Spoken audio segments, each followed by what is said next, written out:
Boa noite, meus amados irmãos e irmãs. É muito bom encontrá-los toda semana para continuarmos estudando essa obra tão instigante, tão boa, com tantas informações, para que possamos juntos refletir nesses conhecimentos sublimes que foram trazidos à humanidade pelas mãos santificadas do nosso Chico, através do benfeitor André Luiz. Essa coleção denomina-se A Vida do Mundo Espiritual, e nós estamos estudando a obra número 6, chamada Libertação. Nós vamos estudar hoje o capítulo 10, chamado de Em Aprendizado. E cada vez que eu mais leio, e eu leio essa obra algumas vezes, mais me encanta a estratégia, digamos assim, didática desses espíritos veneranos que trouxeram à humanidade esses ensinos. Porque eles encadeiam esses raciocínios, encadeiam esses ensinamentos, só para nos instigar a compreensão. É uma linguagem acessível, uma linguagem compreensível, né?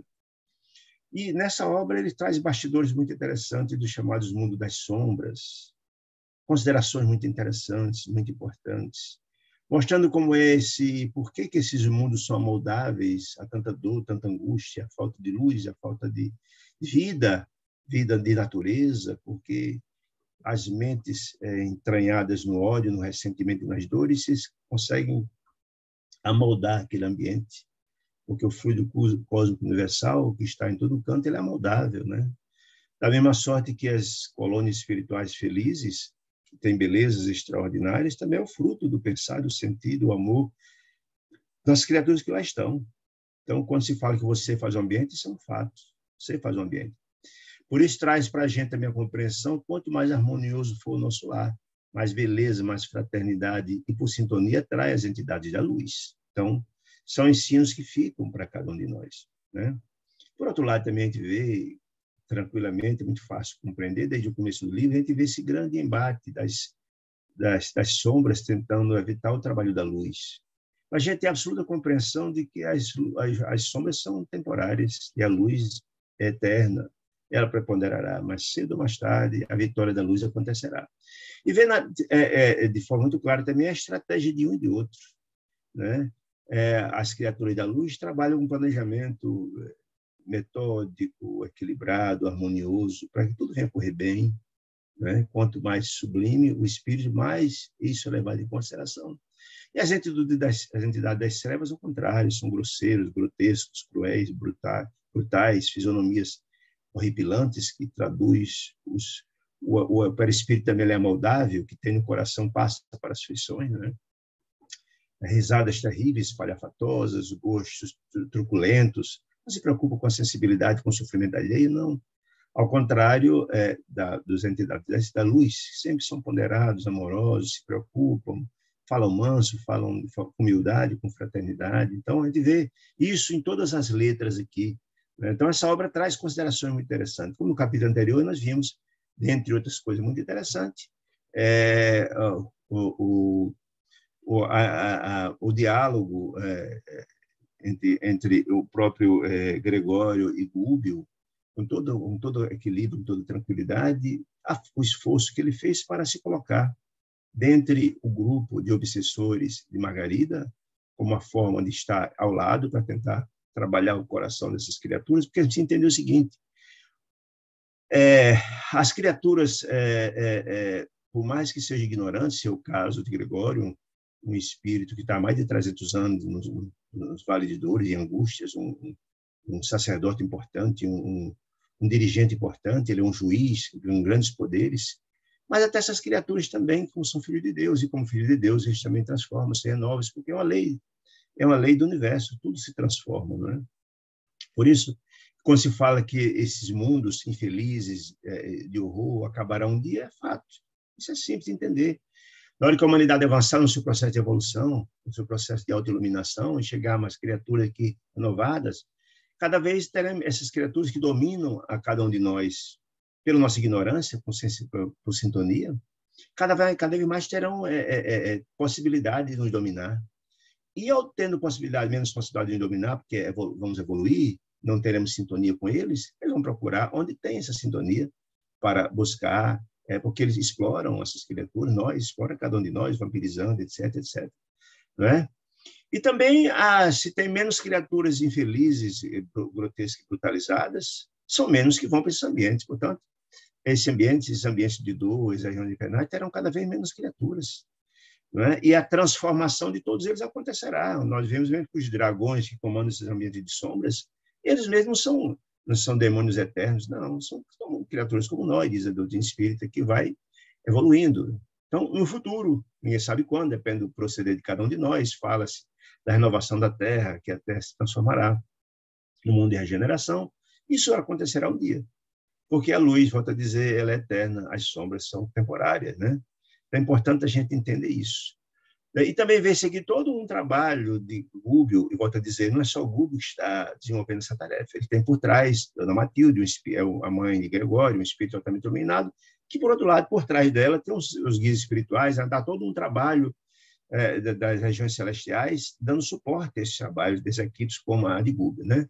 Então, é isso que a gente precisa entender. Então, dentro dessa ideia, vamos começar o capítulo de hoje chamado de aprendizado. Diz assim, capítulo 10.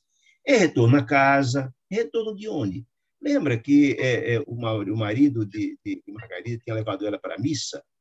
E aquela quantidade imensa de entidades obsessoras, terríveis, seguiram ela, foram para a missa, e mostrou-se, André Luiz mostrou, o próprio Gubbio explicando os bastidores da missa, mostrando todos aqueles bastidores, a dificuldade de se ter a concentração, aqueles que buscavam luz, porque as criaturas das trevas não desejavam, a libertação, isso tudo é fato. Por isso, a gente tem que levar em consideração muito quando Jesus nos fala do vigiar e orar, né? Então, retornar a casa, estou dizendo, quando retornaram da missa, com indisfarçável estranheza, para André Luiz, reparei que o nosso instrutor, Gubbio, não empreendia qualquer ataque em defesa da doente querida, que é Margarida. Lembrando, só relembrando, o trabalho de Gubbio não se circunscreve ao trabalho de salvação de Margarida, que está encarnada.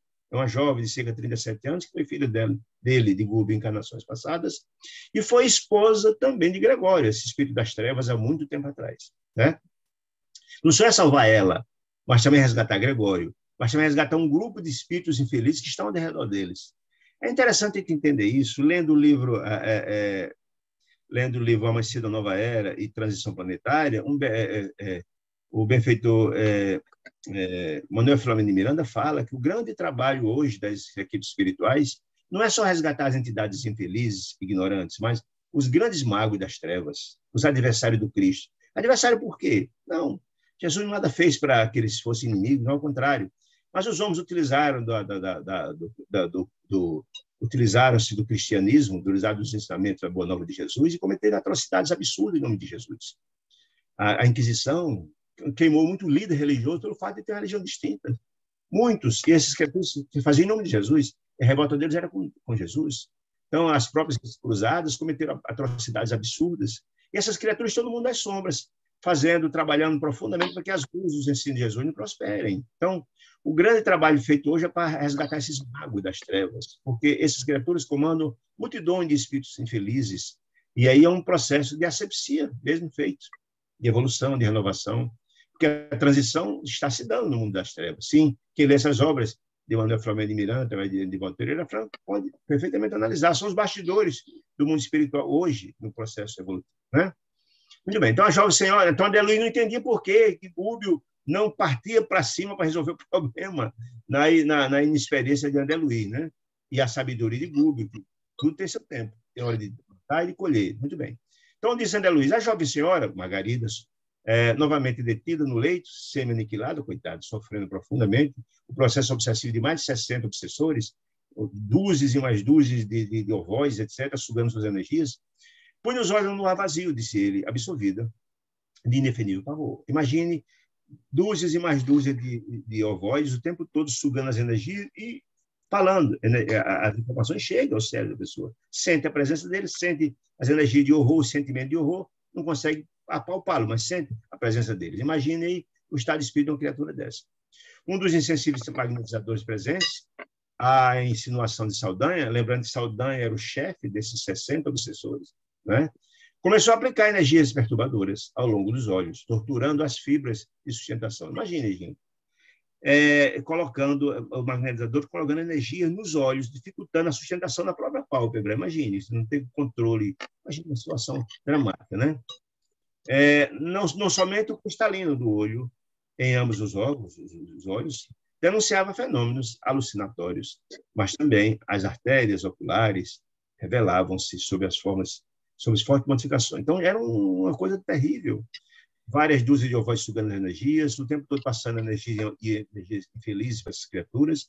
E mais aqueles 2 magnetizadores que continuam colocando no tórax dela, no busto dela, energias deletérias, comprometendo todo o corpo. Mas esses magnetizadores agora, na região dos olhos, trazendo profundo desconforto, coitado.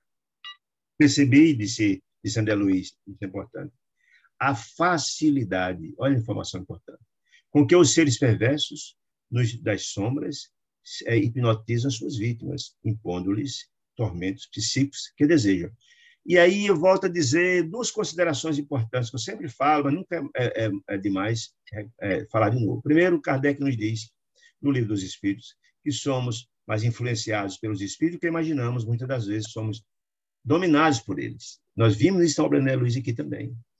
E Jesus nos falava o tempo todo, nós temos também isso como um mantra, no vigiar e orar, porque o tempo todo nós somos suscetíveis de ser perturbados por aquilo desarmoniosa. Então, sempre sentir que a gente não está bem, vamos nessa mão das orações, que Deus faz com que possamos elevar nossa faixa vibratória e não ter as influências, as sintonias com as entidades das trevas. Então, isso é muito importante. Então, ele está dizendo aqui como é fácil, deixe-se de guarida, para que essas criaturas tragam informações difíceis. Grossas lágrimas, diz André Luiz, vai lá, roxo, é a pobre Margarida, traduzindo-lhe. Por favor, feche. A Flávia disse que acho que faz, que a casa dela está lotada comigo agora. Por favor, só feche o microfone aí, Flavinha, que está interferindo aqui. Muito bem. Muito bem. Então, continua dizendo aqui. Então, grossas lágrimas banharam o rosto de Margarida, traduzindo-lhe as agitações inferiores em função de todas as circunstâncias, os ovoides, dessas criaturas aplicando energia deletéria nos olhos, trazendo um grande sofrimento. Dilacerada e a mente aflita, a sofredora, tiranizava o coração, que batia precípite, ou seja, desequilibrado, desarmonioso, acelerado, impondo graves alterações em todo o cosmo orgânico. Nós vimos também no capítulo passado que essa gama imensa de cerca de 60 obsessores de várias naturezas atacava todo o corpo dela, porque o grande objetivo de Gregório era que ela morresse de verdade, era a falência gradativa dos órgãos dela. Mas o grande objetivo dela, com esses sofrimentos intensos desses ovoides, sugando as energias e colocando energias e sentimentos infelizes, é que ela perdesse a lucidez. Que ele não queria que ela voltasse, que ela desencarnasse, voltasse revoltada para o mundo espiritual. Ele queria que ela sofresse tanto, que terminasse num hospício, doido, e pedisse para morrer. Voltaria, pudesse morrer, porque não aguentava mais o sofrimento. Ele queria exatamente recebê-la, digamos, ele acha, na mentalidade dele, que ela voltaria mais receptiva. Esse é o pensamento dele. Que fora convencido do contrário. Por Gúbio, por isso Gúbio disse que não, ao contrário, que ela deveria evoluir e dar o amor de que ele precisaria e tal. Foi esse o argumento, um dos argumentos que Gúbio levou, convencendo o próprio Gregório a permitir que ele se juntasse aos obsessores para tentar salvá-la. Muito bem. Das complicadas operações de André Luiz sobre os olhos de Margarida, o magnetizador passou a interessar-se pela via do equilíbrio das células auditivas, ou seja, aplicou nos olhos energias terríveis, perturbando todo o globo ocular, as pálpebras, etc. Agora nos ouvidos, carregando o aparelho auditivo de substância escura, disse ele, como se estivesse doando combustível ao motor, ou seja, inserindo nas vias auditivas substâncias escuras, horríveis, perturbando toda a parte do aparelho auditivo. Né? Margarida, ainda que desejasse, diz André Luiz, agora não conseguia erguer, ou seja, ela estava prostrada.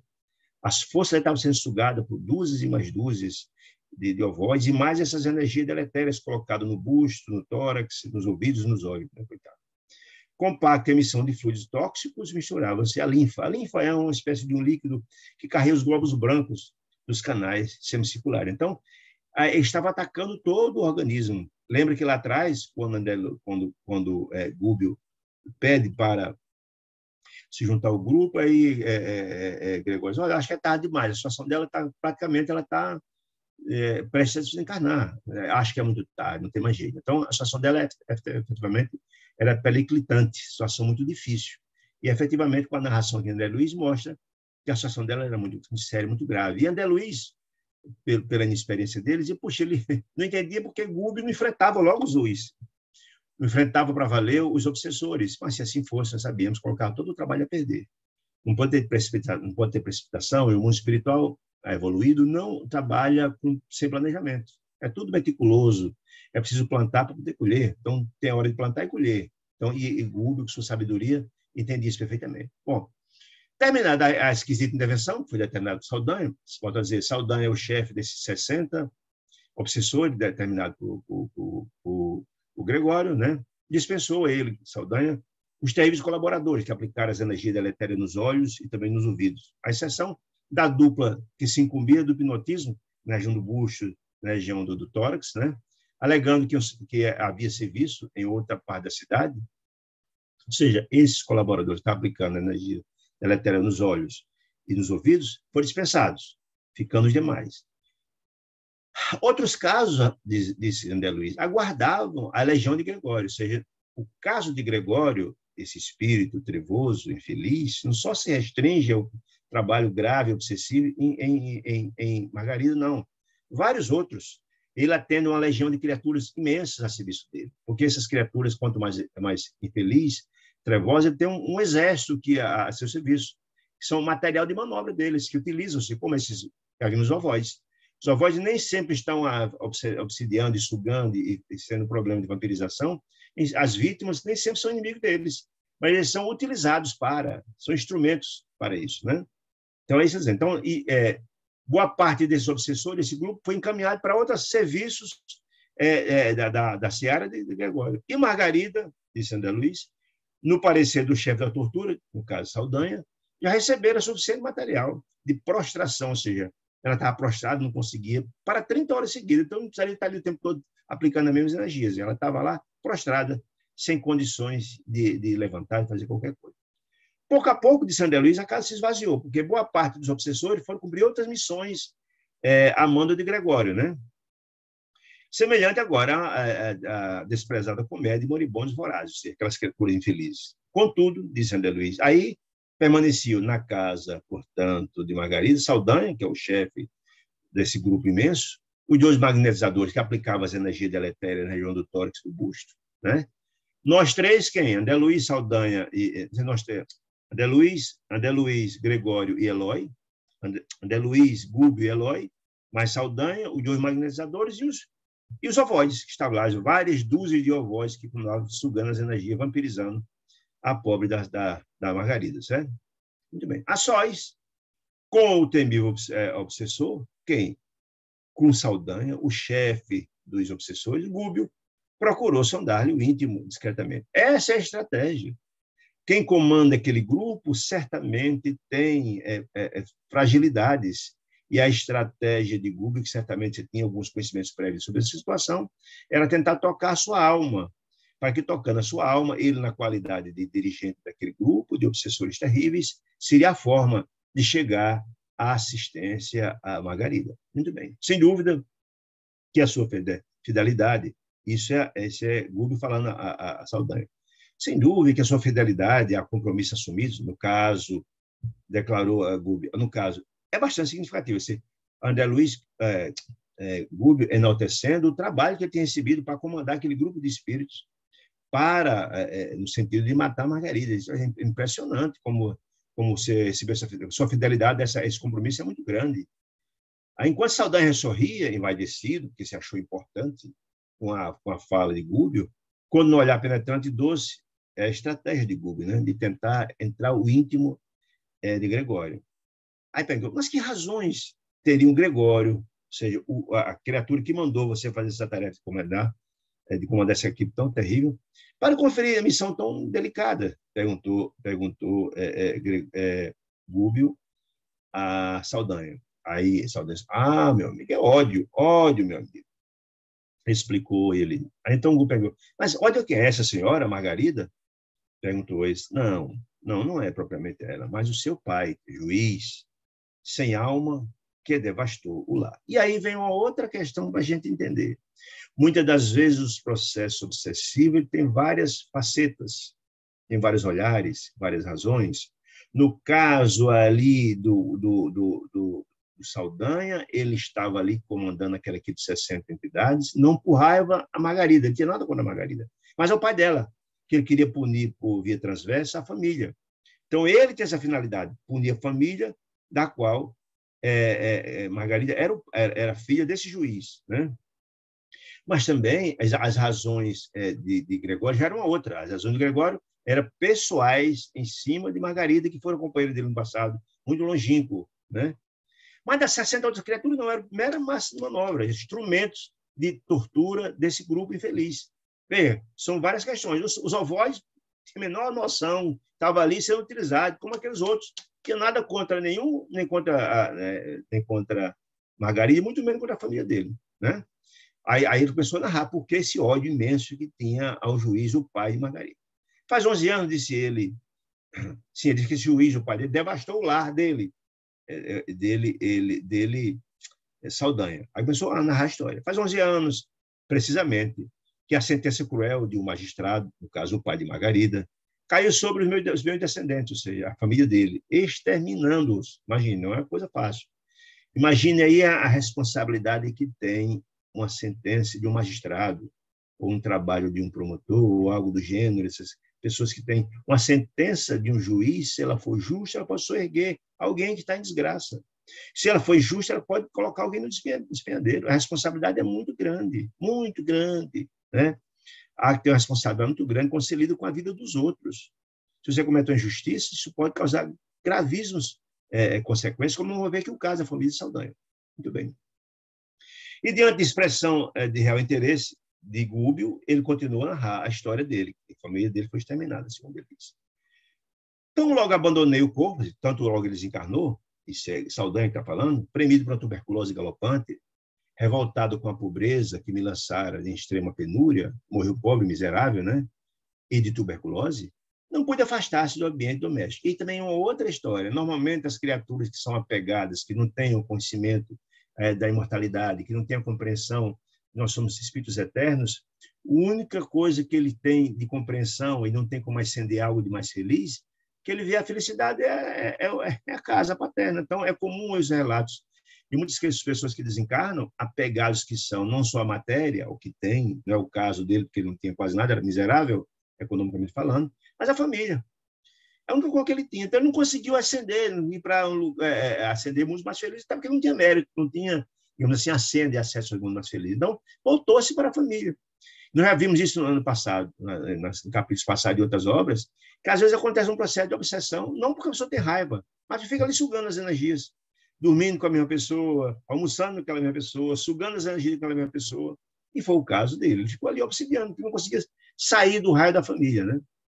Disse ele, minha infortunada Iracema, que era a esposa dele, herdou meu filho querido, a quem não pude alegar qualquer recurso apreciável. Ou seja, ele era muito pobre, desencarnou, deixou a pobre esposa numa situação muito difícil, com o único filho que tinha, mas que não deixou recurso material algum. A pobreza já era grande, com a ausência dele, piorou ainda mais. Jorge, que é o filho dele, o único filho dele, com Iracema, e sua genitora, passaram desse modo a enfrentar dificuldades e aflições que não posso relembrar sem imensa angústia. Ou seja, se a situação já era difícil com o pai encarnado, sem ele ficou muito mais difícil ainda, né?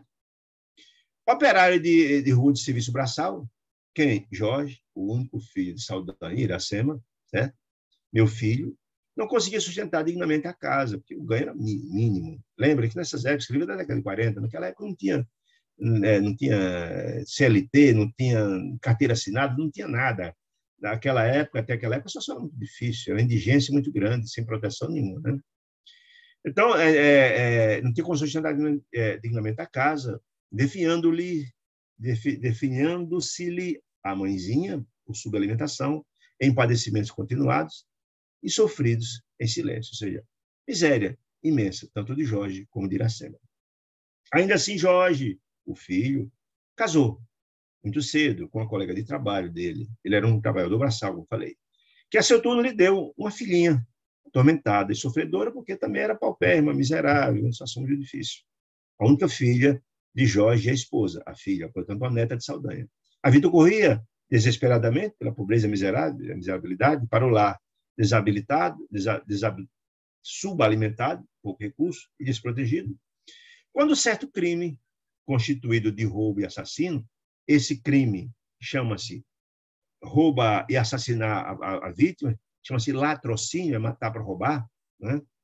Que é muito grave. A penalidade é muito dura, muito mais do que o roubo em si, muito mais do que o homicídio em si. Junta duas coisas, a penalidade muito grande, o latrocínio. Sobreveio na organização em que meu desventurado rapaz trabalhava. Ou seja, no local de trabalho de Jorge aconteceu, alguém roubou alguém e matou, né? E toda a culpa desse latrocínio, em face das circunstâncias inexplicáveis, recaiu sobre Jorge, sobre o filho de Saldanha, que ele está narrando.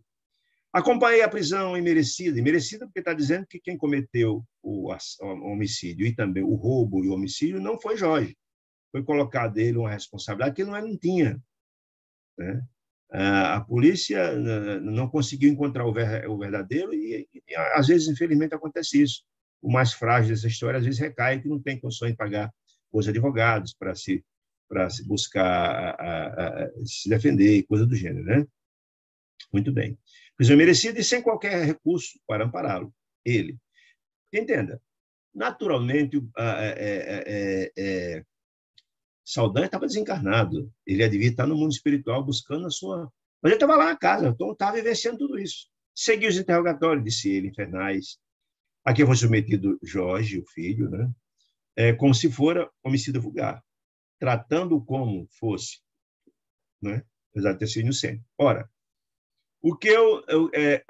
em que eu me anexara aos parentes, desde o instante horrível, para mim, da transição do corpo, ou seja, ele desencarnou e não conseguiu sair da casa, ficou ali pertinho da família toda. Desde o instante horrível da desencarnação dele, para mim, a transição corporal, jamais me senti disposto à submissão, ou seja, ele era uma criatura encarnada, embrutecida, espírito atrasado, e continuou no mundo espiritual porque não há mágica. Nós somos, quando desencarnamos, a mesma criatura, com uma única diferença, que aqui você pode até disfarçar. Você parecer ser uma pessoa de bem, mas o coração está cheio de sentimentos infelizes. Você pode até disfarçar. No mundo espiritual não existe isso. Então, ele está dizendo isso, olha, ele está dizendo aqui, desde o instante que eu passei a transição, jamais me senti disposto à submissão. Ele continuou revoltado do lado de lá, e usou essa revolta toda para vingar a situação do filho. A experiência humana, disse ele, se justificando, isso ele está contando a história para Gúbio, porque Gúbio perguntou por que foram confiada a ele uma tarefa tão importante para o Gregório. Ele está explicando, era ódio, ele está explicando por que o ódio. O ódio era contra a Margarida, era contra o pai, que era juiz, ele está contando a história toda aqui. A experiência humana, disse ele, não me proporcionou tempo a estudos religiosos ou filosóficos. Não teve acesso à educação, em outras palavras, convencional e também nem religiosa, deixando claro aqui. Habituei-me, disse ele, muito cedo, à rebelião, ou seja, ele é uma criatura rebelde, é uma figura do espírito voluntarioso, contra aqueles que gozam dos benefícios do mundo, em detrimento do desfavorecido da sorte. Ele é muito revoltado. E reconhecendo que o túmulo não me revelara qualquer milagroso domínio, preferi a continuidade da vida em meu próprio pardieiro. Pardieiro é uma expressão que diz uma casa em desordem, suja, pobre, miserável. Se ele continuou, desencarnou, mas continuou lá na mesma situação miserável da família, que era a única felicidade que ele imaginava que existia, porque não conhece a luz, não conhece compreensões maiores, não tinha esclarecimentos religiosos e nem tinha grandeza espiritual para. Onde a convivência com Iracema, a esposa, através de profundos laços magnéticos, de algum modo me reconfortava, ou seja, ele juntou-se ao perispírito dela, passou a conviver em casa, de alguma sorte, ser um obsesso obsessivo, não com propósito de ódio, até uma vampirização, buscar a energia da própria esposa, né? Não por ódio, mas por sintonia, né? Assisti por isso, disse ele, com indescritível horror, aos detestáveis acontecimentos. Ele acompanhou para passo desde a prisão do filho, aos interrogatórios, os horrores, os sofrimentos, as torturas que ele sofreu, tudo. Ele está explicando, para chegar até a sentença que o juiz deu, voltando a dizer, o juiz é o pai de Margarida, certo? Assisti por isso, disse ele com indescritível terror, a detestáveis acontecimentos. Humilhado, na minha condição de homem invisível, para os encarnados, visitei em espírito as chefias das repartições, da polícia, autoridades, guarda, todo mundo visitou, tentando intuir para, de alguma sorte, beneficiar o filho, tentando encontrar alguém que me auxiliasse a salvar Jorge, inocente. De novo, volto a dizer que Jorge não é culpado pela morte e pelo assassinato e pelo roubo que fora feito àquela vítima do latrocínio. Identifiquei o verdadeiro criminoso, ou seja, ele, na investigação, ele, espírito, que tem muita liberdade, identificou quem era o verdadeiro homicida, quem era o latrocida, porque matou e roubou. Ele identificou, encontrou, que a polícia não encontrou, mas ele encontrou. Ou se a polícia encontrou, não teve interesse em incriminá-lo, certo? Que ainda agora, ele contando para a Google, ainda agora está vivo, desfruta de posição social invejável, não pagou nada por isso, não foi acusado de nada, e tudo fez, disse ele, Saldanha, sem resultado por clarear o processo oprobioso, ou seja, abjeto, absurdo, injusto. Tal. Meu filho sofreu todo gênero de atrocidades morais e físicas, ou seja, foi torturado, enfim, física e mental, né? Castigado por um delito que não cometeu. Infelizmente, esse tipo de coisa acontece. Naquela época, eu imagino que com o aparato da polícia muito mais precário, à época, o aparelho judiciário também muito mais precário, imagino que isso era comum. Apesar que, de vez em quando, vê isso nos próprios Estados Unidos, na Europa, se vê. Tantos anos depois, alguém que é solto, que passou vários anos pagando pelo que não cometeu. Desanimado por não ter conseguido êxito algum, depois de tanto sofrimento do filho, por minha vez, de algo recolher de útil, junto aos carrascos policiais, que maltratavam, que torturavam o filho, que chegaram a improvisar fantásticas confissões da vítima, e naquela época era muito comum só fabricar provas, infelizmente, nas torturas, nos sofrimentos. Mas a pessoa confessa o que não fez, pela dor, pela angústia e tal. Procurei o juiz da causa, que era o pai de Margarida, na esperança de interferir beneficamente. Ou seja, ele estava dizendo o seguinte, que o processo corria, o filho foi preso, estava lá sofrendo tortura, etc. Mas o processo continuava na justiça, não tinha sido julgado ainda. E ele procurou o juiz para tentar induzi-lo, em sono, naturalmente, dizer, olha, o verdadeiro culpado é meu filho, é fulano, etc. Fez tudo. O magistrado, porém, longe de aceitar-me a inspiração que era feito, disse Saldanha, que eu convidava a justiça e a piedade, esse era o objeto, preferiu ouvir pareceres de amigos influentes, políticos, da política dominante, que vivamente se interessavam esses amigos pela indébita condenação daquele que efetivamente era culpado. Não se de desculpar, de deixar livre o verdadeiro criminoso. Talvez, impossivelmente, o criminoso verdadeiro, ou seja, o latrocida, devia ser alguém importante na sociedade, e por ter amizades na política, talvez o pai, o juiz, o pai de Margarida, se deixou influenciar. E aí o grande erro dele, né? Deixou influenciar e não deu ouvido. Por isso o grande ódio que estava no coração de Saldanha. Saldanha fez pequeno intervalo disso, acentuando a expressão de profundo rancor e prosseguiu. Disse ele. Descrever-lhe, disse Saldanha, que foi a minha dor, é alguma coisa de impraticável a capacidade verbal. Ou seja, o meu sofrimento e da minha família é inenarrável, quer dizer, ele. Seja, algo difícil de se compreender o tamanho do sofrimento que passamos. Jorge, o meu filho, recebeu dolorosa pena. Ou seja, o juiz, o pai de Margarida, o condenou com a pena dolorosa, porque efetivamente o crime é muito duro, é muito grave. O latrocínio é matar para roubar. Isso é muito grave, é uma pena muito alta. Quando o seu corpo vacilava sob maus tratos da polícia, os cárceres de hoje não são bons, imagina naquela época. Mostrasse Irene, minha nora, que era a esposa de Jorge, conturbada pela necessidade, pela miséria, a fome, porque quem ajudava, quem sustentava a casa, e naquela época era muito assim, quem trabalhava era o dono da casa. Se antes Jorge não tinha nem dinheiro para sustentar a mãe, ele casa, tem uma filhinha, e agora ele preso, quem ia sustentar a família? Então, Irene, a esposa, conturbada pela necessidade, pela fome, pelo infortúnio, esquecendo as obrigações de mãe, suicidou-se. Olha que drama. Suicidou-se, deixando a filhinha sem pai, sem mãe, só com a avó desprotegida, porque a avó também não tinha quem sustentasse ela, né? Suicidou-se. Para imantar-se, Irene, no processo também obsessivo, não poder desejar mal, mas se juntar mesmo as dores e as angústias passam nos processos obsessivos, né? Para imantar-se ao espírito de meu pobre filho, de Jorge. Já de si, tão infeliz, ela levou as angústias, imantando seu espírito com o dele no cárcere, juntando suas angústias, o que ele já tinha, as angústias, só piorando a história. E certamente Jorge soube do desencarne dela, e soube que a filhinha tinha ficado sem pai, sem mãe, enfim, a miséria da mãe. Então, isso tudo deve ter somatizado imensamente na cabeça do pobre Jorge, né? Torturada pelos sucessos aflitivos, minha esposa, Iracema, desencarnou num cárcere de indigência, reunindo-se, por sua vez, ao angustioso casal. Imagina o drama. Ficou só a pobre da menina, sem pai, sem mãe, sem avô, que a Saldanha tem morrido. Agora ela desencarna também, certo? Numa situação de fome, de miséria, de desgraça. Certo? E pior, Jorge já tinha a esposa Irene imantado a ele, agora veio a mãe, Iracema, se imantar também ao filho. Essa angústia dos três juntos, sobrecarregando sobremaneira o pobre do Jorge, que já estava sobrecarregado com o sofrimento dele, contou sem notícias, com o sofrimento de Irene e agora da mãe também, juntou tudo nele. Então, é para enlouquecer mesmo, não é fácil.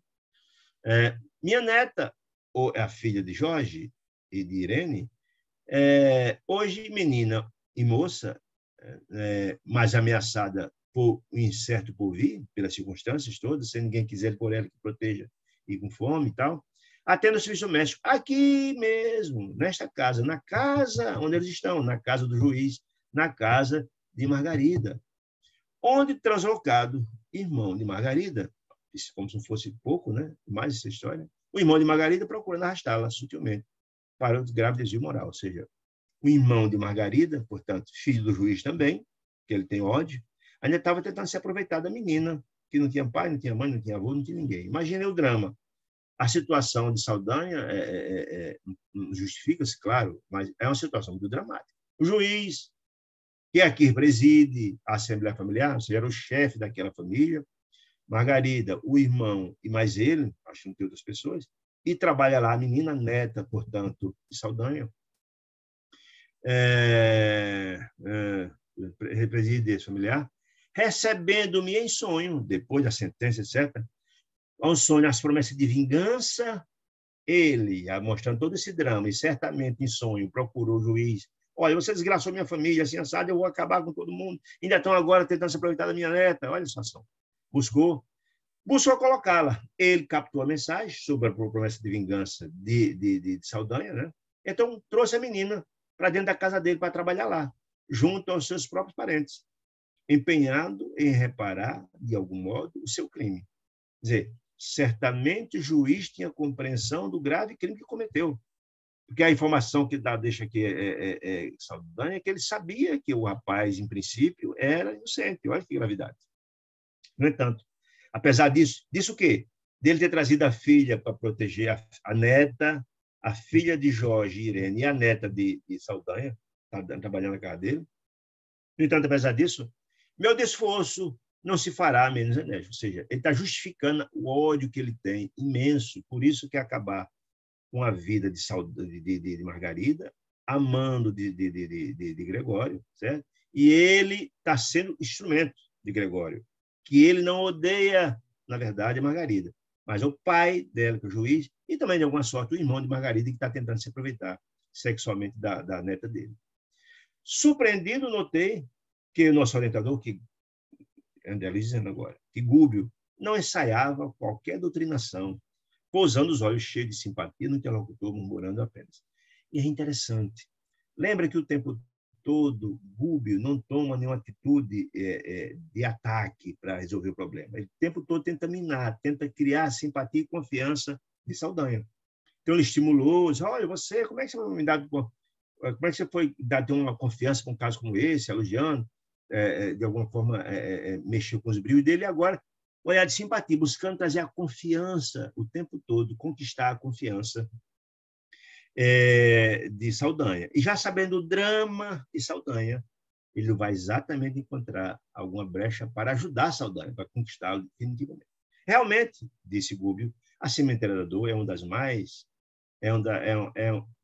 das que mais nos aflige, disse Gúbio a Saldanha. Encorajado pelo teu amigo da frase, Saldanha continuou. Muita gente, olha aí, interessante, muita gente, disse ele, convidou-me à transformação espiritual, disse ele, concitando-me ao perdão especial. Quem foi isso? Provavelmente os amigos espirituais dele, né? O perdão e tal. Não aceito, porém, qualquer alvitre desse Jair, nenhuma opinião, não aceito essa ideia de jeito nenhum, ele disse, né? E o devoto desventurado Jorge, disse ele, sob a pressão. Ele continua na sua ação de Jorge, em que está em pé até hoje. Depois de ter Irene, de ter Iracema junto com ele, a condenação terrível, meu desventurado Jorge, sob a pressão mental, a obsessão de Irene, dilacerada, e de Iracema deprimida, não existiu e perturbou-se, não é para menos. O camarada foi injustamente condenado a um crime grave, vários anos. A família desprotegida, a esposa suicida, a mãe morre, a filha desprotegida, não é fácil. E as duas se mantam aí do seu sofrimento, sentindo tudo. Enlouquecendo no cárcere, foi transferido de cela úmida para miserável hospício, onde mais se assemelha ao animal encurralado. Você sofreu um processo obsessivo grave. Então, essa é a situação de Jorge hoje, preso, louco, no hospital, no hospício, é uma situação difícil. Acredita, disse Saldanha, posso meu cérebro dispor de recursos para meditar em compaixão que não recebi de pessoa alguma? Você está perguntando a Google, você acha que eu tenho condições de perdoar alguém diante de uma situação dessa, onde fomos maltratados, minha família foi dizimada por essa família? Olha aí. Enquanto esses quadros permanecerem sob meus olhos, olha a condição, enquanto esses quadros permanecerem sob meus olhos, se não mudar isso, não abrirei minha alma a sugestões religiosas. Essa é a brecha que, efetivamente, precisava Gúbio, ao ter conhecimento. Enquanto a situação estiver posta, eu não tenho como modificar-me. Eu estou simplesmente diante da vida. Aí ele encontrou exatamente essa brecha, depois de narrar tudo isso, a Gúbio. Nós vamos ver lá na frente como o Gúbio vai sabiamente utilizar-se dessa brecha para ajudar a família de Saldanha, conquistando-o definitivamente. A sepultura apenas derruba, disse Saldanha, o muro da carne. Não muda ninguém, a morte não muda ninguém. Porquanto nossas dores continuam tão vivas e tão contundentes quanto em outra época, quando suportávamos a caixa de ossos. Não muda ninguém. Quando se desencarna, a mesma criatura, mesma coisa. Aqui, volto a dizer, você pode até disfarçar. Lá não, você é quem você é. Se tem luz, lá vai aparecer a luz. Se tem sombra, vai aparecer a sombra. Ninguém disfarça no mundo espiritual. Foi nesse estado que o sacerdote Gregório está explicando. Foi nessa situação de revolta profunda, de profunda injustiça, que Gregório me encontrou, agradou-se de minha disposição íntima, de ódio para vingar. Necessitava de alguém de alma suficientemente endurecida, ele, o Éfedo ele reconhece isso, endurecido, grosseiro, ignorante, para presidir a retirada técnica. Eu achei interessante o termo retirada técnica, ou seja, o desencarne de Margarida, tão jovem, cheia de vida, com 37 anos. Da moça que ele desejava arrebatar, ele deseja que ela desencarnasse para voltar ao mundo espiritual com ele. Devagarinho, aquela estratégia, deixar ela louca, no hospício, e sofrer tanto que pediu para morrer. A existência terrestre levou-me, louvou-me o ano firme. Você é o cara, você é a pessoa, você tem todas as razões para odiar aquela família, você é a pessoa certa para comandar essa gama imensa de obsessores, você é a pessoa. Por isso delegou a ele essa missão. Quase sempre dispomos, disse ele, isso continua Saldanha dizendo, dispomos de servidores em massa, ou seja, a massa de manobra, o grupo de trabalhadores que nada tem a ver diretamente com as vítimas são utilizadas, com os avós e tantos outros. Aquela equipe, a grande maioria não tinha nada a ver nem com Margarida, nem com o irmão dela, muito menos com o pai. Mas era massa de manobra, pela ignorância deles, era massa de manobra, instrumento do mal para fazer o mal, né? Para os cometimentos retificadores, né? As dores. Mas não é fácil encontrar um companheiro, disse ele, decidido a perseverar na vingança até o fim. Está justificando ainda a escolha dele por Gregório, com o mesmo ódio do princípio. Por isso que eu fui escolhido, se vangloriando de alguma sorte. Eu fui escolhido porque eu tinha esse mérito, que era o que efetivamente Gregório queria. Observou que eu lhe atendia. Quem observou? Gregório, que eu lhe atendia à existência, à exigência e confiou minha tarefa. Ele está explicando perfeitamente por que Gregório confiou a ele essa tarefa tão cruel, tão brutal. Muito bem. Passeando o colega, olhar pelos ângulos da casa, acentuou. Todos aqui pagarão. Todos. Todos. Ou seja, não só o pai, que ele tinha raiva, mas também o irmão de Margarida, e Margarida que tinha nada a ver com isso. Mas todos pagarão. Admirado, fitei Gúbio, que mantinha imperturbavelmente silencioso. E aí que eu volto a dizer essa história interessante. É a diferença das criaturas da luz e as criaturas das trevas. O grande objetivo de Gúbio é salvar a filha, que está passando sofrimento atroz. Mas tinha que ser na hora certa, no momento adequado. É a história de primeiro você tem que plantar para depois colher. E ele sabia que se qualquer deslize poderia colocar em risco todo o processo. Portanto, ele procurou trabalhar exatamente o coração do chefe dos obsessores. para, no momento adequado, encontrar as condições para salvar a filha. Isso é quem tem, isso é sábio, né? Fora eu, e talvez fora eu, André Luiz dizendo, se fosse eu no lugar de mostra a experiência dele, se fosse eu no lugar de Gúbio, e talvez me desbordasse em comentários extensos e tirânicos, com referência à lei do amor, que nos governa os destinos, reclamaria com ênfase a atenção do perseguidor para o gerenciamento de Jesus, e, se possível, dobrar-lhe a língua indisciplinada e insolente. Se fosse eu, ainda bem que não era ele que estava comandando, né? Mas Gúbio, contudo, assim não procedeu. Ou seja, foi sábio. Tinha compreensão do que estava em jogo ali. Volto a dizer, não só era salvar Margarida, e mesmo se ele não tivesse a certa, nem Margarida salvaria. A situação era muito dramática. Haveria de ter uma conduta, haveria de ter todo um planejamento muito sábio para utilizar-se na hora adequada. Mas volto a dizer, a missão dele era muito mais que isso. Era não só resgatar e evitar a morte de Margarida, resgatar também Gregório, que é um pacote, tendo Matilde por trás da equipe dela toda, e aquele grupo, inclusive Saldanha, a equipe, todo aquele pessoal que está envolto. Deus assiste a todos os seus filhos de forma igual, não desassiste ninguém. Então, um trabalho desse resvala, sim, com todos aqueles que se sensibilizam e cria as condições para, né? Sorriu mudo, buscando disfarçar a própria tristeza. Quem Gúbio ouviu essa história toda, só veio para disfarçar a tristeza. 2 ou 3 minutos rolaram longo para nós, mostrava o relógio, ou seja, 15 para meio-dia, e subiu os passos. Saldanha saiu o médico Margarida chegou, com manifesta expressão de sarcasmo e Saldanha, né? Depois, porém, comentando Saldanha, procurar lá lesões em Margarida e micróbios.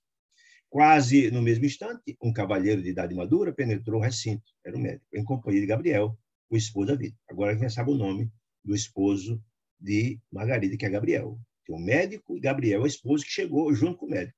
Abeirou-se da enferma, afagou a gentil e pronunciou algumas palavras de encorajamento. Margarida, em vão, buscou sorrir.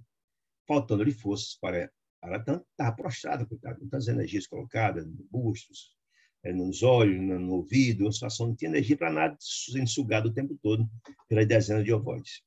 A conversação ia em meio quando uma entidade, e aí é importante essa observação, evidentemente bem intencionada, compareceu.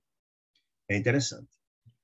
Viu-nos e demonstrou compreender-nos a posição, porque fixou em nós cauteloso olhar, sem dizer palavra, acercando-se do médico, que chegou na companhia de Gabriel, solicitamente, qual se ele fosse um dedicado enfermeiro, um assistente. E aí é interessante. Por que, na verdade, essa entidade, que era o protetor espiritual do médico, vamos ver isso mais na frente, viu André Luiz, Eloy e Gúbio, e, na verdade, Saldanha não viu, pela diferença vibratória, né? Mesmo que eles três tenham modificado os seus perispíritos, Gúbio, André Luiz e Eloy, para ser visto pelas entidades infelizes, mesmo assim, essa entidade conseguiu, André Luiz conseguiu enxergar essa entidade, André Luiz, Gúbio e Eloy, e ela conseguiu enxergá-lo. Mas os outros que têm uma faixa vibratória diferente, você não perde a sua parte vibratória, você apenas embrutece seu perispírito para ser visto, para criar sintonia com os demais. Mas a sua condição espiritual não muda, você não muda. Não é captável pelas criaturas infelizes, não consegue ver suas energias positivas. Muito bem.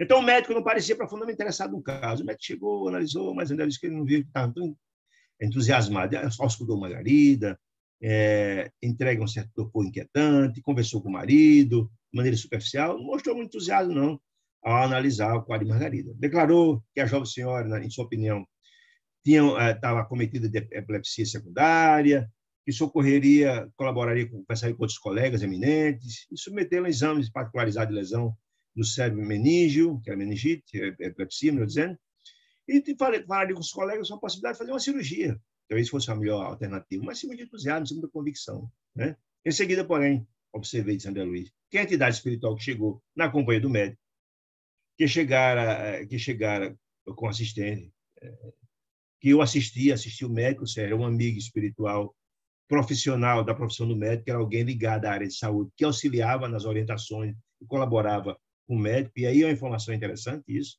né?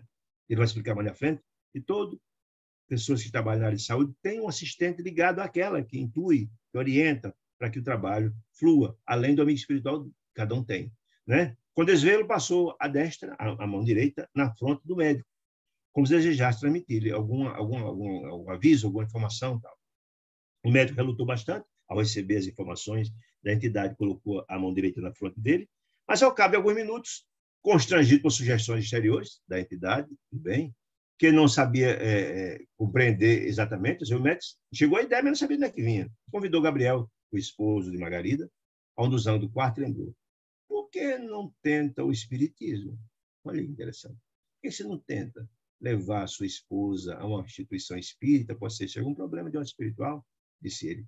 Conheço atualmente alguns casos, disse o médico, intrincados, que vão sendo resolvidos na casa espírita, com êxito pela psicoterapia, né? Disse ele. E para não dar ideia de uma capitulação científica, que eu não resolvo mais, a instituição espírita pode resolver, anti-idealismo religioso acrescenta: segundo sabemos hoje, disse ele, o médico, a saciedade, a sugestão é uma força misteriosa, quase desconhecida. Existe, sim, há informações de que existem informações da espiritualidade que podem ajudar. É desconhecido por nós, mas tem-se compreensão que tem ajudado bastante. Segundo ele, então, o marido, Gabriel, o viu, o conselho, com simpatia, e perguntou: o senhor pode nos orientar onde eu ir? Que médium procuro? Que instituição religiosa? O psiquiatra recuou, de algum modo. Temperou. Bem, não dispõe de maior trato com os expoentes nesse assunto, todavia, segundo acredito, não haverá dificuldade para experimentar. Ou seja, procure que você vai encontrar, sim, instituições espíritas e médiuns que possam ajudar, disse ele. Logo após, deixou ali algumas indicações escritas, consultas, remédio, injeção, e dispôs a sair, sob o riso escarninho de Saldanha, o chefe dos obsessores, que dominavam amplamente a situação. Gúbio conversou alguma coisa com Saldanha, com Saldanha, e em seguida dirigiu-se a mim, André Luiz. André, combinamos quem? Eu e Saldanha, o chefe, temos o consentimento, que para observações deve seguir o médico. Ou seja, ele, como foi tocado no assunto espiritismo, sabiamente, Gúbio queria que André Luiz acompanhasse o médico para poder, via o amigo espiritual dele, trazer algumas intuições a respeito do tratamento da própria Margarida, e essa informação certamente Saldanha não alcançava, né? Ele disse: olha, para você acompanhar, como se fosse alguma coisa que podia trazer alguma coisa de ruim, e Saldanha concordou com ele. Só dentro de algumas horas, você saia, observe e volte para o seu posto, volte para cá. Muito bem. Compreendi, disse André Luiz, que Gúbio desejava me proporcionar novos ensinamentos, e acompanhei o especialista, psiquiatra, em moléstias nervosas, cauteloso e contente, feliz com a possibilidade de novos conhecimentos. Distanciado agora do lugar da casa de Margarida, né? Disse ele: cerquei-me da personalidade que assistiu o médico, ou seja, do amigo espiritual do médico, de perto, e entabulamos um diálogo, uma conversa. O novo amigo disse que chamava-se Maurício, o amigo espiritual do médico chamava-se Maurício, né? Fora enfermeiro do médico, quando encarnado, ele foi enfermeiro do médico, né? Quando encarnado, e protegia, que recebera da espiritualidade maior a incumbência, que protegia e recebera com satisfação a tarefa de ampará-lo nos empreendimentos profissionais. Ou seja, era um amigo especializado no trabalho do médico, ou seja, que todos os médicos têm os seus, né? Aí ele explicando para André Luiz, o Maurício: todos os médicos, disse ele, ainda que mesmo materialistas de mente impermeável à fé religiosa, mesmo os materialistas, mesmo que agnósticos não tenham religião, todos, disse ele, ainda mesmo, disse ele, contam com amigos espirituais que auxiliam, como eu, como o próprio Maurício, que auxilia o médico aqui. Todos têm. Isso é muito importante. Ele vai explicar por quê. Por que essa providência sublime? Porque a saúde humana é dos mais preciosos dons divinos. A saúde humana é muito importante. E Deus estabelece que todos aqueles que trabalham com a saúde humana tenham um amigo espiritual direcionado, especialista, que o ajude nessa tarefa. Olha que foi importante. Mesmo que não tem religião alguma, não importa, disse ele. Quando a criatura, por relaxamento ou indisciplina, quando a pessoa, por relaxamento ou indisciplina, delibera desprezá-la, que é a saúde, faz-se difícil o socorro no seu centro de equilíbrio, porque em todos os lugares o pior surdo é aquele que não quer ouvir, ou seja, faz ouvir de mercador. O tempo todo nós temos essas patologias, mas temos os médicos que nos aconselham. Você vai ao médico, o médico faz um diagnóstico, diz o problema, diz o tratamento, diz o cuidado, diz o remédio. Você não toma, paciência, né? Mas que todos nós recebemos assistência, todos nós recebemos assistência, todos os médicos têm seus guias. Mas se você vai ao médico e não deseja se tratar, aí a responsabilidade é sua. Todavia, disse ele, por parte de quantos ajudam na marcha humana, da esfera espiritual, no caso dele, está ajudando a marcha humana, há sempre medidas de proteção à harmonia orgânica, ou seja, nenhum de nós deixa de ter a assistência de Deus no tratamento de suas patologias. Só que eles são relaxados. Tem, mas não faz lá em consideração a paciência. Para que a saúde das criaturas não seja prejudicada. E por quê? Porque nós encarnamos para aprender. Nós se matriculamos na escola da vida com o objetivo de aprender. Então, Deus deseja que a nossa encarnação de qualquer um de seus filhos seja exitosa. Por isso, tem sempre a orientação no que diz respeito à nossa saúde. Se você não segue, paciência. Mas todos nós temos. Claro que há erros tremendos na medicina, disse ele. Não por falta de orientação. E que não podemos evitar. Não podemos quem? Os amigos espirituais dos médicos. A gente não escuta paciência, há erros. Nossa colaboração, dos amigos espirituais dos médicos, não pode ultrapassar o campo receptivo. Eu venho aqui, passo por intuição e tal, mas não aceita paciência.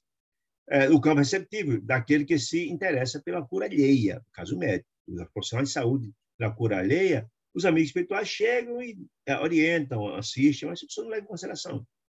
Ou do próprio reajustamento. Entretanto, realizamos sempre em favor da saúde geral, quanto é possível. Ou seja, as sugestões vêm. Todos os profissionais de saúde, independente de religião que tenham, todos eles recebem as informações. Imagine que não só os médicos, mas também os enfermeiros, quem lida com a saúde humana recebe, tem essas pessoas, as entidades espirituais que o ajudam diretamente. E uma expressão profundamente significativa acentuou: se os médicos orassem, se criassem a ponte, seria muito mais receptivo, seria muito mais fácil receber as orientações, né? Portanto, por isso que os hospitais espíritas têm grandes resultados, porque os médicos, como tem essa ponte com o mundo espiritual, criam mais condições de ter tratamentos mais adequados, além de aliar técnicas, além da medicamentosa, aos passes, água fluidificada e outras questões. Vários hospitais nesse sentido existem pelo Brasil afora. Nesse instante, disse ele, alcançamos o ponto de destino. Que ponto de destino? A casa do médico. Ele vinha conversando com um amigo espiritual do médico, chegaram lá, antecipando-nos a quem? O médico. O médico não chegou ainda, o médico foi na frente.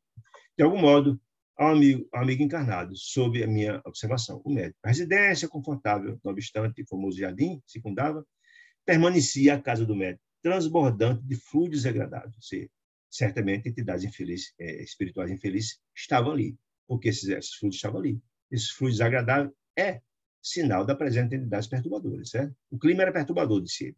Maurício elucidou sempre ama. Ou seja, Maurício, o amigo espiritual do médico, foi explicar por que aquelas energias desagradáveis estavam ali.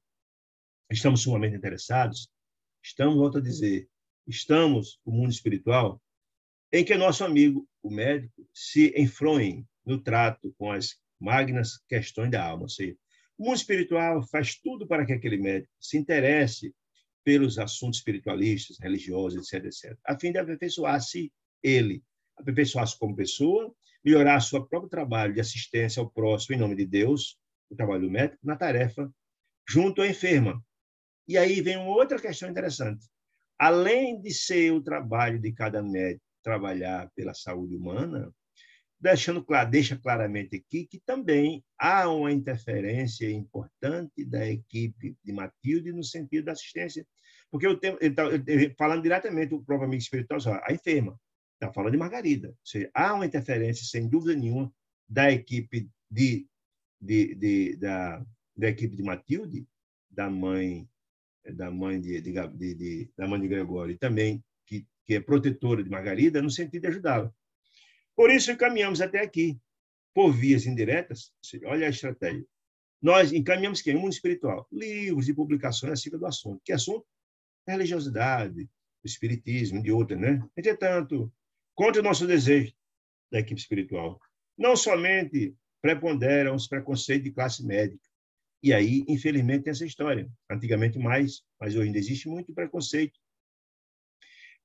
da ciência materialista com os assuntos da religião. A gente não consegue enxergar, não consegue enxergar que tudo são criações de Deus, tanto a religião como a medicina. Algumas pessoas da área da ciência são refratárias ao conhecimento da religião. Está dizendo isso. Além disso, que é um preconceito da classe médica à religião, mas também, não só isso, que é difícil aqui tocar o coração dele, mas também a influência perniciosa que a segunda esposa exerce sobre ele. Olha aí. Então, está nos dizendo aqui que a própria esposa atual do médico obsidia, perturba, é uma criatura difícil, complicada. Então, ele tem um preconceito religioso, mas também tem a influenciação espiritual da própria esposa, a segunda esposa do próprio médico. Um processo obsessivo. Porque as pessoas, quando falam obsessão, só imaginam que a obsessão é de desencarnado para encarnado. Não. Desencarnado para encarnado, desencarnado para desencarnado, desencarnado para desencarnado. Então, a obsessão é um leque grande, certo? Muito bem. Homem inteligente, está falando agora do médico, mas muitíssimo arraigado à remuneração dos sentidos, ainda muito ligado aos sentimentos, sentido no sentido, como é que eu vou dizer assim? Aos sentidos, muito ligado ainda ao instinto, sexualidade, algo do gênero. O nosso amigo não suportou a viuvez e desposou. Ou seja, ele tinha casado, desencarnou a primeira esposa, ele casou de novo. Essa segunda, que não é uma criatura muito legal, que influencia, infelizmente, ele, né? Desposou há 5 anos uma jovem, que ele exige pesado tributo de maturidade e responsável. Ela é uma figura muito difícil dentro de casa, perturbando o próprio ambiente da própria casa. Acontece também que esse problema cresce questão mais grave. Ou seja, aí ele tem um problema de ser refratário com o homem de ciência das questões religiosas, tem o problema da jovem esposa que perturba-o, mas tem uma outra questão mais grave. A primeira esposa, desencarnada, deixou 2 rapazes e permanece ligado à organização doméstica. Outra que não tem elevação espiritual e desencarna e fica ali. Mesmo caso que aconteceu com Saldanha. Ela não seguiu o seu caminho. Ligada, apegada ao lar, à casa, não tem grandeza espiritual, portanto, é uma entidade feliz. Ficou lá ligada aos filhos, à casa, e que perturba o ambiente, a casa, a própria casa. Que considera a sua propriedade exclusiva, ou seja, o apego à materialidade. As pessoas que são ligadas à materialidade desencarnam, não conseguem. Essa é a minha casa, esse é meu carro. E todos que chegam perto daquelas questões, eles ficam com ciúme, perturba, obsidia, um problema grave. E ela continuava lá perturbando a casa, que era só dela, é aquela outra mulher intrusa, que ele casou de novo. Imagina. Há vários casos de obsessões com essa tipo de narrativa, certo? Por mais que o nosso trabalho, da equipe espiritual, o benfeitor está dizendo, se acentue, ainda não conseguimos retirá-la. Conseguimos que a espiritualidade não conseguiu retirar essa criatura que há 5 anos encarnou, mas continua lá, junto à casa, perturbando, e a equipe espiritual não conseguiu ainda retirá-la, convencê-la a seguir o seu caminho na busca da renovação espiritual. Um proveito da casa, se retirar, se aproveita da casa, porque o pensamento dos filhos, os 2 filhos que ela deixou no primeiro casamento do pai, em conflito com o pai e com a madrasta, lhe invocam a atuação. Ou seja, há graves conflitos. Imagine que a situação da casa desse médico é mais difícil. Primeiro, ele não é permeável às orientações do mundo espiritual para a religião, o preconceito de ordem científica, certo? Segundo, tem problema com a esposa, que perturba-o. Terceiro, a primeira esposa também é um processo obsessivo em casa. E os filhos, influenciados pela primeira mãe, cria problema com o pai, cria problema com a segunda mulher, com a madrasta. Enfim, a casa é uma confusão. Por isso está cheio de fluidos deletérios, certo? Que ele invoca a atenção. Ou seja, tendo essas brigas, os filhos pensam na mãe, e a mãe vem e ocupa o lugar dos filhos para brigar com a madrasta e para brigar com o pai. Aí é uma confusão grande. O duelo mental nessa casa é enorme, disse o benfeitor. Ninguém cede, ninguém desculpa. E o combate espiritual permanente e transforma o recinto uma arena de trevas. Imagina aí. Não há paz. O tempo todo a guerra, conflito. Não pode haver paz. Onde há conflito, só se recepciona, só se atrai a sombra, né? A única coisa que é capaz de vencer as sombras é a luz. Como eles estão distantes da luz, fica difícil. Calou-se o informante, o benfeitor. Enquanto entrávamos, sem André Luiz e o benfeitor, pude notar, efetivamente, que a dona da casa, a primeira mulher do médico, sem o corpo físico, em singular posição de revolta, estava revoltada, como sempre. A Liginha se achava abraçada a um dos filhos. Aí é interessante. É claro que nem a mãe dos meninos encarnada viu, não viu, não conseguiu enxergar nem André Luiz e muito menos a entidade espiritual. Por quê? Porque a diferença vibratória era muito grande. Eles dois, uns elevados, e ela, uma entidade infeliz, que estava ali perturbando os outros. Era a parte vibratória baixa. Então, ela não percebeu a chegada de André Luiz e do benfeitor do marido dela. Moço, o filho que estava lá, ela estava, a mãe, desencarnada, abraçada a um dos filhos, dois filhos. Moço de seus 18 anos presumíveis, que fumava esse rapaz, nervosamente, numa espreguiçadeira. Via-se-lhe perfeitamente a condição de vaso receptivo da sublevação da matéria. Via-se claramente a influenciação da mãe em perturbar o próprio filho, usar o próprio filho para agredir o pai. Olha que coisa impressionante. Ideias inquietantes, o menino estava, ideias leituosas, povoavam-lhe a cabeça, influenciado pela mãe, desencarnada. Fios tenuíssimos de força magnética ligava a mãe desencarnada ao filho encarnado, envenenando a cabeça dele para despejar no pai que estava para chegar. Veja, por enquanto, André Luiz e o benfeitor, mas o pai ainda está a caminho, não chegou ainda. Tinha as mãos crispadas e o olhar absorto, o menino, maquinando planos diabólicos, por influenciação da mãe desencarnada.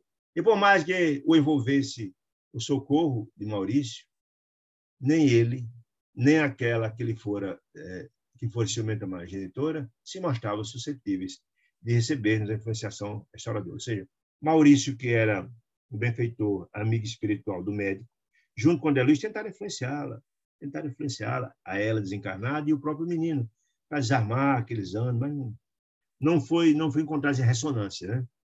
Disse então Maurício: tenho trabalhado tanto quanto me é possível, explicou o novo companheiro, a fim de ambientar aqui o espiritualismo, a religião, importante a religião, de ordem superior. Achamos-nos, entretanto, num campo imensamente refratário, ou seja, há uma grande dificuldade, porque ninguém se interessa. Só tem coisas contrárias, é refratário que se inserido nessa casa. Nesse instante, o médico transpôs o limiar, ou seja, eles vieram na frente, tanto Maurício como André Luiz, para ver o ambiente, e depois o médico chegou, o médico chegando agora, né? Colocou sobre a fronte da... Então, Maurício, que é o amigo espiritual do médico, colocou a mão dele, já que viu que o ambiente estava conturbado, colocou a mão direita na cabeça do médico, né? Generosa, buscando fornecer-lhe intuições exatas referente ao caso Margarida. Veja, aí de novo eu vou te dizer, certamente Maurício fora instruído pela equipe de Matilde para ajuda. Por isso estava trabalhando junto ao amigo espiritual dele, que é o médico, que foi o médico escolhido. Interessante. Então, assim que chegou em casa, Maurício foi lá, colocou a mão direita na fronte do médico, tentando influenciá-lo a um diagnóstico, um tratamento adequado no caso de Margarida. Então, mas o psiquiatra, no ato, começou a articular o aparelhamento mental para o exame do assunto, está chegando na cabecinha dele, né? Sugerido por Maurício. E foi lembrado por Maurício uma certa publicação, um certo livro, única maneira, num caso parecido, um livro, alguma coisa que tem informações sobre isso, única maneira através da qual conseguir registrar os pensamentos do companheiro espiritual.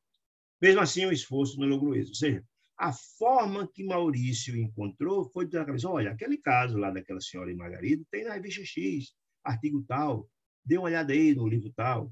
Recebeu, mas de pronto essa ideia foi embora. Por quê? Aí começou o ataque em casa, né? O filho atacou o pai. O filho que estava sendo obsidiado pela mãe do menino, com recriminações acerbas, que fala que ele tinha demorado para o almoço e foi em cima do pai. O médico, então, depressa desligou a mente de quê? Das informações que estavam sendo chegadas por Maurício, no sentido de ajudar a Margarida, desligou porque foi agredido, precipitando a mente dele no torvelinho das vibrações antagônicas com o filho. E chegou, foi logo atacando ele. A esposa desencarnada, a mãe do menino e a primeira esposa dele, veio igualmente sobre ele, furiosamente, ou seja, um processo obsessivo grave. Reparei que o dono da casa não lhe instalou os punhos ativos no rosto. Interessante, os espíritos batem nos encarnados, olha aí. ela desmurrou o rosto do médico, que na hora ele não percebeu, naturalmente, ele não percebe, não vê. Mas o sangue concentrou-se na região das têmporas, na região das faces do rosto, né? Tingindo-se a máscara furiosa de cola indisfarçável. Ele não sentiu a pancada em si, mas toda a fúria, o ódio da esposa e do filho, ele recebeu, que também se enfureceu. Ele desligou-se do benfeitor, do Maurício, que tentava influenciá-lo. Resmungou algumas palavras, o médico, saturado de indignação, e perdeu todo o contato espiritual conosco.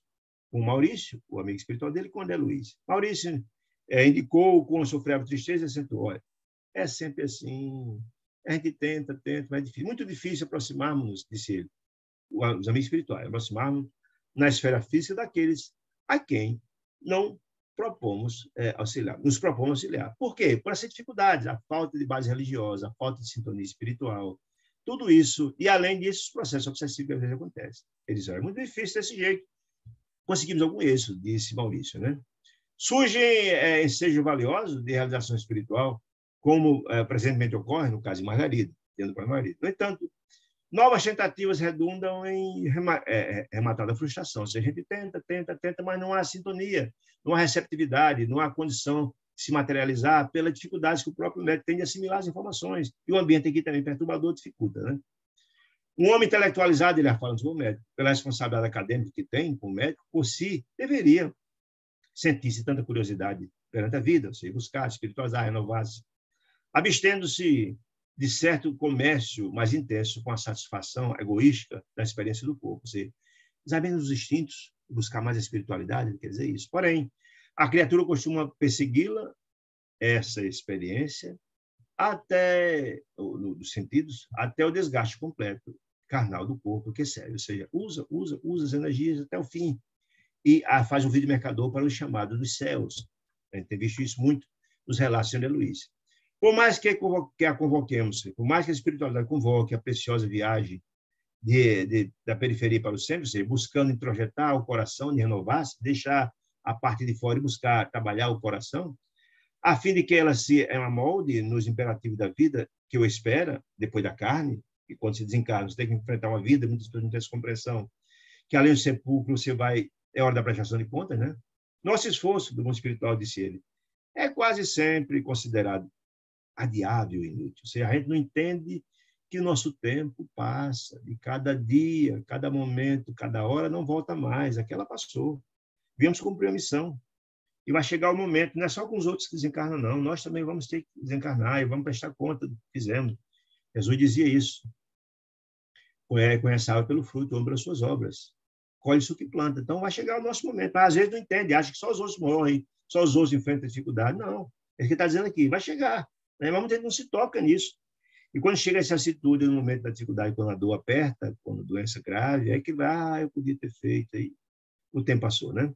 Além disso, nosso esforço é quase sempre considerado adiável e inútil, disse ele, Maurício dizendo. Sorriu enigmático e juntou. E observamos que nos achamos à frente de um homem chamado pelo campo social ao Ministério da Cura. Por quem? Pela espiritualidade amiga. Quando a gente vem para cá, meus amigos queridos, as missões já vêm estabelecidas. Você vai ser médico, assim assado, vai ser uma missão assim assado. Ninguém é jogado na reencarnação. Entra nessa fila para encarnar. Não é assim. Há todo um planejamento. Nós vimos lá nos Mensageiros, todo o mapa reencarnacionista, onde todas as missões estão postas, o nosso corpo é estabelecido, o tempo de vida, as nossas missões.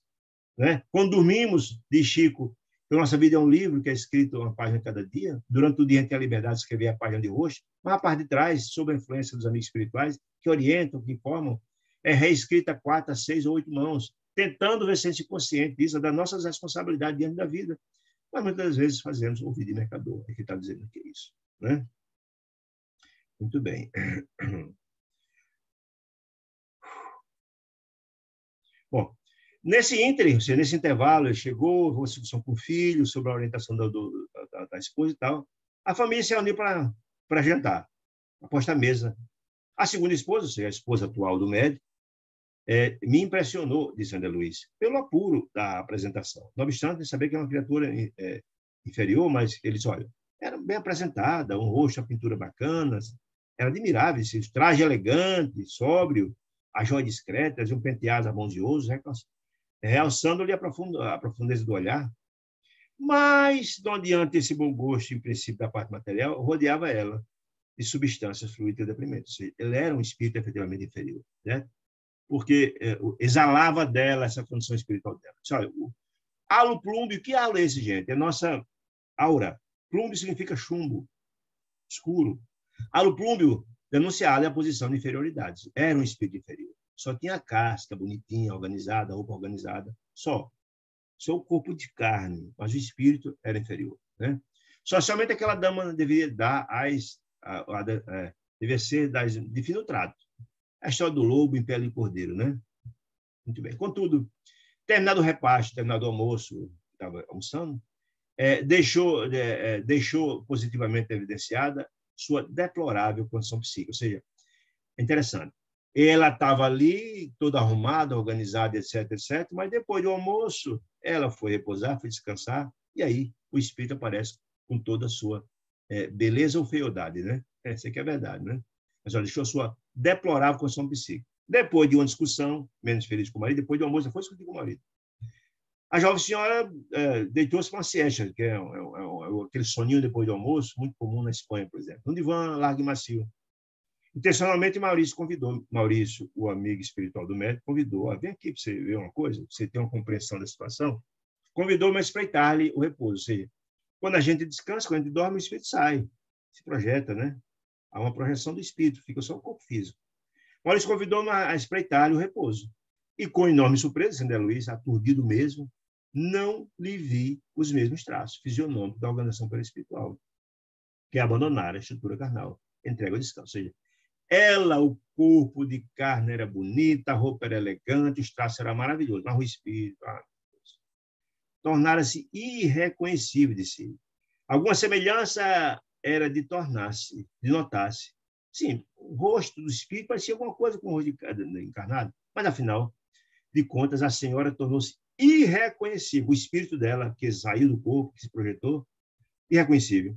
Estampava no semblante sinais das bruxas, dos velhos cantos infantis. A boca, o nariz, os olhos e os ouvidos revelavam algo monstruoso.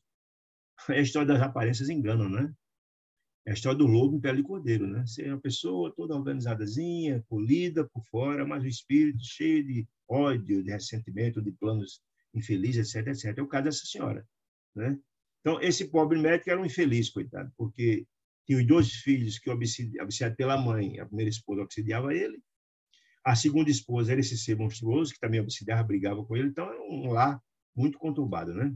A própria esposa desencarnada, a primeira esposa dele, ali presente, quando ela se projetou, né? Ali presente, em clamorosa revolta, a primeira esposa estava revoltada, né? Não se animou a enfrentá-la. O espírito da mulher, da segunda esposa, era tipo uma bruxa, né? Um espírito difícil, complicado, ela não teve coragem de enfrentar, não. A primeira esposa, né? Viu, quando ela saiu. Por que viu? Porque de sintonia, as duas eram mais ou menos em termos de sintonia espiritual, recuou, morrendo de medo, tentando se ocultar junto do filho, que estava encarnado, né? Mas não enfrentou de jeito nenhum a segunda esposa, que ela tinha ódio, que também obsidiava e tal, tal. Lembrei de André Luiz do livro de Oscar Wilde, nos contos da história do retrato de Dorian Gray, que adquiria horrenda expressão, o retrato de Dorian Gray, à medida que o dono se alterava, espiritualmente, intimamente, na prática do mal, e endereçando a Maurício um olhar, André Luiz, lembrou do livro de Oscar Wilde, retrato de Dorian Gray, a expressão endereçou um olhar indagador ao amigo espiritual do médico.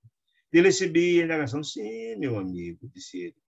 A imaginação de Wilde não fantasiou, é isso mesmo, é exatamente isso. Ou seja, o que é que quer dizer com isso? Nosso perispírito retrata tudo aquilo que somos. Se somos criaturas que vivemos, praticamos, projetamos, planejamos o bem, esse bem ele vai estar retratado no nosso espírito, né? Que é o perispírito, o corpo que o espírito transita é o perispírito, quando ele desdobra, né? Ou quando está no mundo espiritual. E se ele, na verdade, é alguém que só pensa, só pratica, só pensa, só sente, só planeja e projeta o mal, também o perispírito assimila tudo isso. Nós tiramos do nosso coração, do tesouro do nosso coração, o bem ou o mal, dizia Jesus. Muito bem. Aí vai explicar isso aqui. O homem ou a mulher, com seus pensamentos, atitudes, palavras e atos, criam no íntimo a verdadeira forma espiritual que se acolhe. Ou seja, nós, por isso que eu estou dizendo, na verdade, o nosso perispírito é amaldável.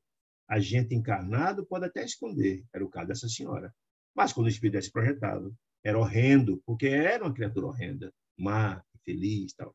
Tudo bem. Cada crime, disse ele, cada queda, deixa aleijões e sucos horrendos no campo da alma, no perispírito. Tanto quanto cada ação generosa e cada pensamento superior acrescentam beleza à forma perispirítica, dentro da qual a atividade real se manifesta, mormente, depois do corpo de denso. Exatamente. O corpo espiritual, que é onde o espírito se projeta, quando desencarna só fica esse, o corpo de carne vai ser enterrado, aquela vestimenta do espírito pode ser bela, mas o espírito apresenta horrível, se ele efetivamente foi uma criatura horrível. A aparência terá, tá? Os sucos, os crimes deixam todas essas marcas no perispírito, né? Aí diz aqui também o contrário, ó. Por isso que eu falo do Ricardo Dorian Gray, que narrava no livro de Oscar Wilde, falava isso, que a criatura ia piorando e a fisionomia dele ia piorando também. O retrato dele havia uma mutação. Aí seguia. Há criaturas belas e admiráveis na carne e que, no fundo, são verdadeiros monstros mentais. Era o caso daquela senhora. Do mesmo modo que há corpos torturados e detestados, gente aleijada e tudo quanto é tipo, cheio de chagas, etc., né? No mundo, escondendo espíritos angélicos de celestial formosura. Alguém, como o caso de Lázaro, que um corpo era cheio de chagas, etc., desencarnou um espírito puro. Espírito puro não, um espírito altamente elevado, que é um espírito belo, está lá no Evangelho, etc., né? E designando a infeliz, que se encontrava de casa, e designando a infeliz, que se ausentara de casa, ou seja, a segunda esposa, estava dormindo, semi-liberta, desdobrada, no veículo material, acrescentou. Esta irmã, desventurada, a segunda esposa, permanece sob o império de espíritos gozadores e animalizados. Você sofre um processo de obsessão grave. Relembrando tudo aquilo que a gente já viu nessa obra. Nós, encarnados, somos instrumentos, somos aproveitados, somos, como é que eu vou dizer assim, explorados pelas entidades espirituais. Dentro de nossas fragilidades, eles nos sugam, nos utilizam para cometer crimes, para obstacular o progresso dos outros, né? Nós somos vampirizados e por aí vai. Então, se você tem sintonia com essas criaturas, por isso volto a dizer, sempre falo isso para não esquecer, vigiar e orar de Jesus é muito importante. Então, a única forma de se libertar dessa sintonia é levando sua sintonia. Você foge à sintonia das entidades infelizes, né? Muito bem. Então, ela sofre império de espíritos gozadores e animalizados, que por muito tempo a reterão em lastimados equilíbrios. Por que muito tempo ela será mantida por essas entidades infelizes? Por quê? Porque acreditamos que ela, sem fé renovadora, se ela não tem a fé verdadeira, não busca se renovar, se transformar, não busca sua reforma íntima, como é que você vai se livrar? Se ela não faz por onde elevar sua faixa vibracional, fica atrelado, porque tem sintonia com aquelas entidades infelizes que abusam delas, né? Então, sem fé renovadora, sem ideais santificantes, pensamentos e conduta. Sem conduta digna, não se precatará, ou seja, não se advertirá, não se tocará tão cedo dos perigos que correm e somente se lembrará de chorar, aprender e transformar-se para o bem quando se afastar em definitivo do vaso da carne, na condição de autêntica bruxa. Ou seja, ninguém se modifica. Se ela era bruxa agora, desencarna bruxa, não tem jeito. Se você é um ser celeste, agora, se desencarna, será celeste, jamais ficará em região de sombras, você terá a senha dos mundos mais felizes. Então, isso é muito interessante. Então, olha, aí a André Luiz, puxa, o assunto era realmente fascinante, estudar essas implicações, esse processo das obsessões, etc., né? É fascinante, e a lição era imensa. Entretanto, o meu tempo disponível foi esgotado. Que tempo? Aquele que fora combinado entre Saldanha e Gúbio, para ele ir vigiar, entre aspas, era a visão de Saldanha. Mas de André Luiz era o contrário, era estimular o médico a fazer um tratamento adequado com Margarida, né? O tempo está esgotado, o minuto exigia. Pronto, regressa. Regressa para onde? Para a casa de Margarida. Vejamos, amigos queridos, quantas informações interessantes. Eu, cada dia, me fascino mais com a obra de André Luiz, pela capacidade que ele tem, num linguajar acessível, da gente introjetar esses conhecimentos, se tocar, assimilar esses conhecimentos. E o grande objetivo de Deus é esse. Cada um de nós não só assimile, mas vivencie, o que é mais importante. Se tiver alguma pergunta, será um prazer responder, se souber. Se não, eu queria agradecer demais a companhia generosa de cada um de vocês, convidando-os para quarta-feira novamente nos encontrarmos. Fique com Deus, uma semana de muita paz e luz. Abraço.